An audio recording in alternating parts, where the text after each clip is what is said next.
হাতের সামনেই রয়েছে গঙ্গা আর ঝোপঝাড়ও রয়েছে। কাপল যারা আসবে তাদের জন্য কিন্তু ওই জায়গাটা একদমই ঠিকঠাক। আর গঙ্গার পাশে দেখতে পাচ্ছ বসার জায়গা রয়েছে। পিছনে এসে দেখতে পাচ্ছি কিছু রুম রয়েছে। গোটা পার্ক জুড়ে বসার জায়গার কিন্তু কোনো অভাব নেই, ঠিক সেরকম ভাবে কিন্তু করা রয়েছে। এখানে তোমরা চিপস, আইসক্রিম এইসব পেয়ে যাবে।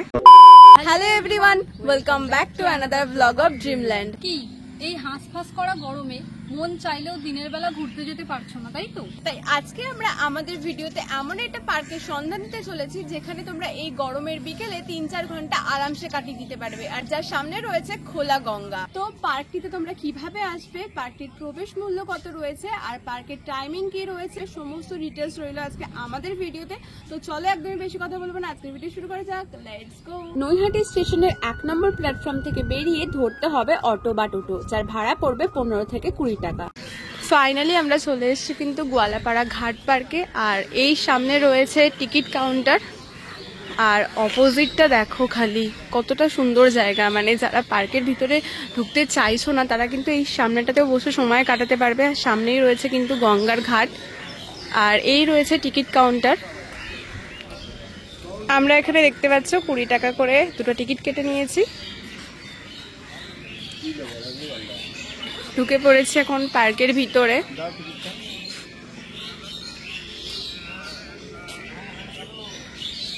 টিকিটটা চেক করে নিলাম। দেখতে পাচ্ছ সামনে ঠিক এরকম বড় বড় ঝাউ গাছ টাইপের রয়েছে, জাস্ট অসাধারণ লাগছে কিন্তু। আর এই সামনেই কিন্তু গঙ্গা রয়েছে। তো চলো আস্তে আস্তে কি রয়েছে সবটা তোমাদের সাথে শেয়ার করব। আর একটু সামনে এসে দেখতে পাচ্ছ বোথ সাইডে কিন্তু রাস্তা চলে গেছে, প্লাস সামনে এদিকে একটা রাস্তা রয়েছে। তো আমরা এদিকটা যাব না, ফার্স্টে গঙ্গার দিকে যাব। সামনে গঙ্গার ঘাটে যাওয়ার একটা গেট রয়েছে, বাট সেটা কিন্তু বন্ধ রয়েছে এখান থেকে আমি দেখতে পাচ্ছি। তো আমরা এই রাস্তাটা দিয়ে এখন এগোবো পার্কের ভিতরে।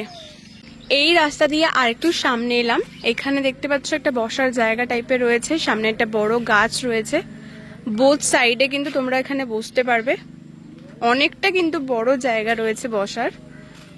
আর এদিকে দেখতে পাচ্ছি একটা দোলনা রয়েছে। আর এদিকে ভেতরে কিন্তু প্রচুর বসার জায়গা রয়েছে দেখতে পাচ্ছ। মানে গোটা পার্ক জুড়ে বসার জায়গার কিন্তু কোনো অভাব নেই। এখানে কিন্তু রয়েছে একটা খাবারের দোকান, এখানে তোমরা চিপস, আইসক্রিম এইসব পেয়ে যাবে। আর এদিকে কিন্তু প্রচুর ফুলের গাছ রয়েছে। আর সামনে একটা স্ট্যাচু দেখতে পাচ্ছি, এই রয়েছে দেখতে পাচ্ছ স্ট্যাচুটা। আর এইদিকেও বসার জায়গা রয়েছে, প্লাস ওদিকেও বসার জায়গা রয়েছে। ওদিকে গঙ্গা রয়েছে, ওদিকেও যাব। আর এদিকে দেখতে পাচ্ছ প্রচুর ফুলের গাছ রয়েছে। চলে এলাম কিন্তু গঙ্গার পাড়ে। আর দেখতে পাচ্ছ জাস্ট কতটা সুন্দর দেখতে লাগছে।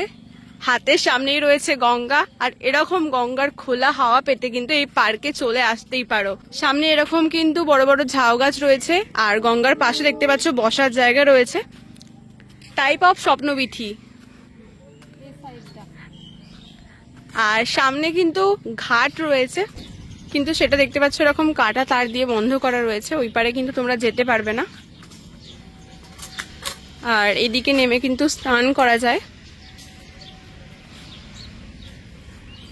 তো চলো এবার ওই দিকে কি রয়েছে সেটা তোমাদেরকে দেখাই। জাস্ট কিন্তু আমরা এদিক থেকে আরেকটু এগিয়ে এলাম, আর তোমাদেরকে বললামই কিন্তু এদিকে প্রচুর বসার জায়গা রয়েছে। আর এখন আমরা এই দিকটায় যাব। এখানে কিন্তু রেলিং রয়েছে দেখতে পাচ্ছ, এই রেলিং ধরেই আমরা এগোবো। আর এদিকটা দেখতে পাচ্ছ ভেতরেও বসার জায়গা রয়েছে, প্লাস এখানে স্ট্যাচু রয়েছে, কার্টুন ক্যারেক্টার করা রয়েছে এখানে।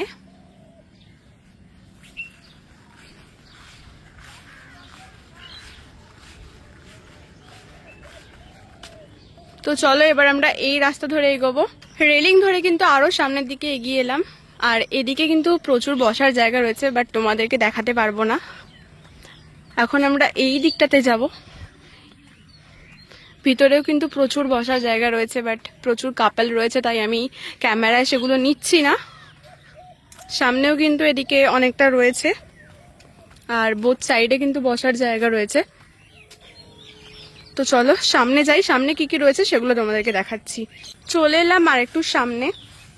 আর এখানে দেখতে পাচ্ছ একটা জলাশয় টাইপের রয়েছে, আর জলাশয়ের সামনেটা দেখতে পাচ্ছ পুরোপুরি সূর্যমুখী গাছ লাগানো রয়েছে, প্লাস সূর্যমুখী ফুলও ফুটে রয়েছে, কিন্তু এখানটা জাল দিয়ে ঘেরা রয়েছে, ভেতরে কিন্তু যাওয়া যায় না বা বসাও যায় না।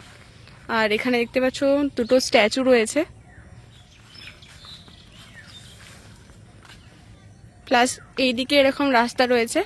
এদিকটা দিয়ে আমরা যেখানটায় পোর্শনটা থেকে শুরু করেছিলাম সেই পোর্শনে কিন্তু আমরা পৌঁছিয়ে যাব। আর এই দিকে তোমাদেরকে দেখাই একটা হাতির স্ট্যাচু রয়েছে, আর তার পাশে রয়েছে বাঁশঝাড়। এদিকেও কিন্তু একটা জলাশয় রয়েছে দেখতে পাচ্ছি। এখানে কিন্তু মাছ রয়েছে দেখো, এখানে হাঁসের স্ট্যাচু করা রয়েছে, ডাক পাখির স্ট্যাচু করা রয়েছে, বকের স্ট্যাচু করা রয়েছে। আর এই জলাশয়েরও কিন্তু চারিদিকে দেখতে পাচ্ছ সূর্যমুখী গাছ লাগানো রয়েছে। আর এই দেখো, এইটা রয়েছে মিশরে যেমন পিরামিডের সামনের পোর্শনগুলো করা থাকে, ঠিক সেরকম ভাবে কিন্তু করা রয়েছে, হুবহু কিন্তু সেই লাগছে।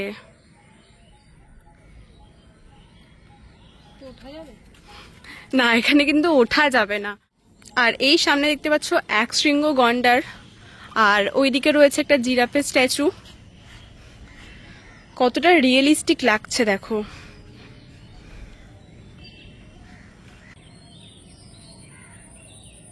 তো এই সামনে রয়েছিল কিন্তু পিরামিডটা, এখন আমরা ওর পিছনে চলে এসেছি।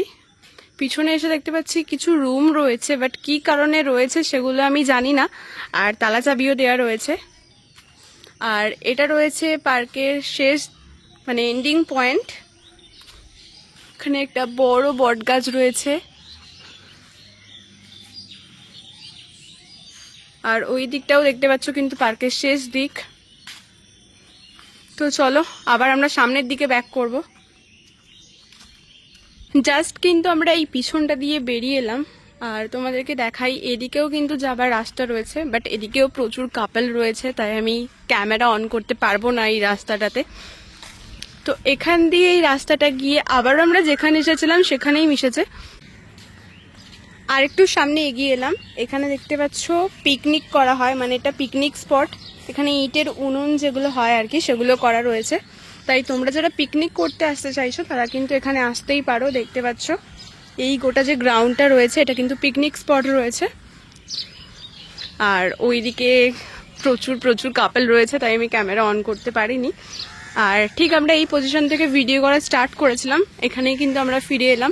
এবার ভেতরে কি কি রয়েছে সেগুলো তোমাদেরকে এক ঝলক দেখাই। তো আমরা এই জায়গা থেকে স্টার্ট করে গঙ্গার দিকে গিয়েছিলাম, এখন আমরা এই সামনের দিকটাতে যাব। এখানেও দেখতে পাচ্ছ একটা কার্টুনের ক্যারেক্টারের স্ট্যাচু রয়েছে, কি সেটা আমি জানি না। প্লাস এই সাইডেও একটা রয়েছে দেখতে পাচ্ছি, আর সামনে রয়েছে আরো একটা দোলনা। ফাইনালি বসে পড়লাম একটু দোল খেতে। আর তোমাদেরকে দেখাই ওই দিকের পোর্শনেও কিন্তু প্রচুর বসার জায়গা রয়েছে, আর ঝোপঝাড়ও রয়েছে। কাপল যারা আসবে তাদের জন্য কিন্তু ওই জায়গাটা একদমই ঠিকঠাক। আর প্রচুর এদিকে ঝোপঝাড় রয়েছে, প্রচুর কাপল রয়েছে, তার জন্য আমি ক্যামেরা অন করতে পারছি না। যেটুকু দেখাতে পারছি সেগুলোই তোমাদেরকে দেখাচ্ছি। সামনে আর একটুখানি এগিয়ে এলাম, এখানে একটা ছোট কুড়ে টাইপের আছে, মানে যারা এখানে কাজ করে তারাই থাকে আই থিঙ্ক। আর এদিকে কিন্তু প্রচুর ডাস্টবিন রয়েছে। এদিকেই কিন্তু এটা শেষ, তারপরে আবার তোমাদেরকে ওই দিক থেকে বেরোতে হবে। ওই দিকটা অলরেডি আমরা কভার করে চলে এসেছি। আর এই দিকটাও কিন্তু আমাদের দেখানো কমপ্লিট। আর ভিতরে প্রচুর কাপল রয়েছে, তাই তোমাদেরকে আমি দেখাতে পারবো না জিনিসগুলো। জাস্ট কিন্তু আমরা গঙ্গার পাড় থেকে এদিকে এসেছি। আর এদিকে প্রত্যেকটা ঝোপে ঝাড়ে কাপল রয়েছে, তাই তোমাদেরকে দেখাতে পারছি না। আর এদিকে একটা খোলা এরকম মাঠ টাইপের রয়েছে, তোমরা কিন্তু এখানেও বসতে পারবে। প্লাস ভেতরে এদিকে প্রচুর বসার জায়গা রয়েছে। আর সামনে রয়েছে গঙ্গা, যেটা অলরেডি তোমাদেরকে দেখিয়ে দিয়েছি। আর এই দোলনাটাও জাস্ট দেখালাম। এই মুহূর্তে আমি রয়েছি একদম পার্কের ফ্রন্টে। আর এই যে জায়গাটা তোমরা দেখতে পাচ্ছ, এখানে যে কোনো অনুষ্ঠান বা বিয়ে বাড়ি তোমরা চাইলে ভাড়া নিতে পারো। আর সব কিছুর জন্যই কিন্তু তোমাদেরকে নৈহাটি পৌরসভায় গিয়ে কথা বলতে হবে। আর তাছাড়াও তোমরা যদি পিকনিক করতে আসতে চাও তাহলেও পার হেড বা কতজন হচ্ছে সেই অনুযায়ী তোমরা বুক করতে পারো। আর সেটাও কিন্তু নৈহাটি পৌরসভাতে গিয়েই যোগাযোগ করতে হবে। আর সামনে দেখতে পাচ্ছ ওই জায়গাটা রয়েছে পার্কিং এরিয়া, ওখানে কিন্তু গাড়ি নিয়ে এলে পার্কিং চার্জ পড়বে 10 টাকা, সাইকেল নিয়ে এলে পার্কিং চার্জ পড়বে মাত্র 5 টাকা। ফাইনালি তোমাদের সাথে শেয়ার করলাম পার্কের সমস্ত ডিটেলস। তো চলো এবার তোমাদেরকে পার্কের টাইমিংটা বলে দিই। পার্কের টাইমিং হলো সকাল 9টা থেকে সন্ধ্যা 7টা অবধি। আর পার্কটা কোথায় অবস্থিত সেটা তো তোমাদেরকে বলেই দিয়েছি, আর এর প্রবেশ মূল্যও তোমাদেরকে জানিয়ে দিয়েছি। তো চলো আজকের ভিডিওটা এখানেই এন্ড করছি। ভিডিওটা ভালো লাগলে লাইক করে দিও, কমেন্ট করে জানিও তোমাদের কেমন লাগলো। আর তোমরা যদি চাও আমরা কোনো পার্ক কভার করি সেটাও তোমরা কমেন্ট করে জানাতে পারো। আর দেখা হচ্ছে পরবর্তী কোনো একটা পার্কের ভিডিও নিয়ে। টাটা।